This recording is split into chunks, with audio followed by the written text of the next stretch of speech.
This week we're going to highlight the trade estimates for Friday's USDA reports and also look at the history of the price change in March soybean futures associated with those reports.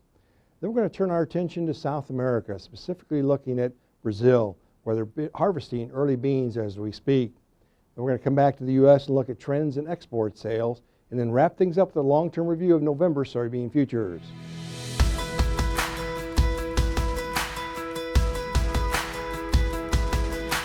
Hi, this is Brian Basting with Advanced Trading. Let's talk about the soybean market. We moved into the second half of January here, and that means it's time for the monthly supply-demand report from the USDA. The report will come out on Friday, January 10th at 11 a.m. Central Time. Let's take a look at the trade estimates for that report.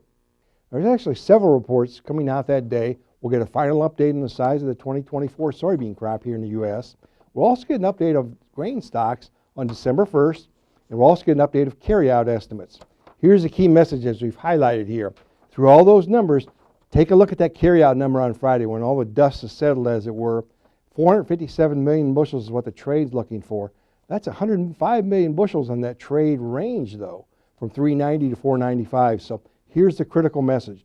We strongly encourage you to have your risk management positions in place prior to the release of this report. The reason that's so important as we switch gears here and look at the price change on the day that those reports are released is because potentially we could see a significant price move. This is the history of the last 15 years of March soybean futures. Not every year, but many years here we've seen significant price moves, both to the upside and to the downside. Let's shift our attention now to South America, specifically looking at Brazil, where they began early soybean harvest. Let's take a look at where those beans are produced in Brazil. Now, north to south here is how the harvest will progress. Harvest is underway in the largest producing state, Mato Grosso, and as you move further south, they're just wrapping up soybean planting in that far southern state of Rio Grande do Sul. Now we look at the development of the crop. That gold area there, depicted in that lower left-hand corner, is the amount of beans that are filling pods. It's approaching 50%.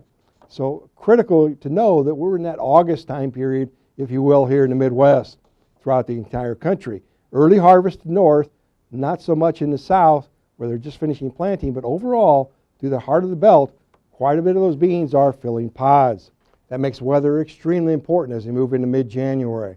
Let's take a look at the short-term trends. Our slides this week, as usual, are courtesy of T-Storm Weather. Starting out here looking at the key features over the next 10 to 14 days, look at that blue box in the upper right-hand corner. Occasional cool fronts continue to trigger thunderstorms in central and northern Brazil. Let's quantify that now. Looking here at this map, notice in the north, all that green area is going to be kind of wet. As you move further south, however, into Rio Grande do Sul, it's going to be dry. Let's look at another way of looking at it. Below that blue line, it's going to be dry the next 10 to 14 days. Above that purple line, wet. Now quantifying that over the next 14 days, again, dry in so far south, that red area. As you move further north here, much more rainfall in the north. Let's turn our attention to export trends now in the U.S. The unshipped sales here at a 5-year low of soybeans. As we quantify this and highlight it, the bias on near-term U.S. bean exports is 50 to 60 million bushel per week through January. We are watching the weather in northern Brazil as harvest begins because, as we just saw, it could be a wetter pattern as the month moves on. Let's wrap things up this week. Look at the trends in November beans. Now, November beans, as we tape here on Tuesday, is trading near 10.10 a bushel.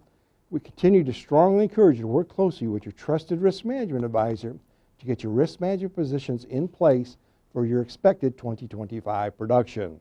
Now, if you'd like more information, please feel free to contact us at 800-664-2321. We'll put you in contact with our risk management consultants who'll be happy to visit with you at your convenience. And remember, we upload every Wednesday. Make sure to subscribe to our channel to never miss an upload. And make sure to join our ATI Pro Media team shortly before 11 a.m. on Friday, January 10th, for a live update after the USDA report. Then we'll follow it up at 1:30 p.m. Central Time with a detailed market analysis. Thanks a lot. Have a good week.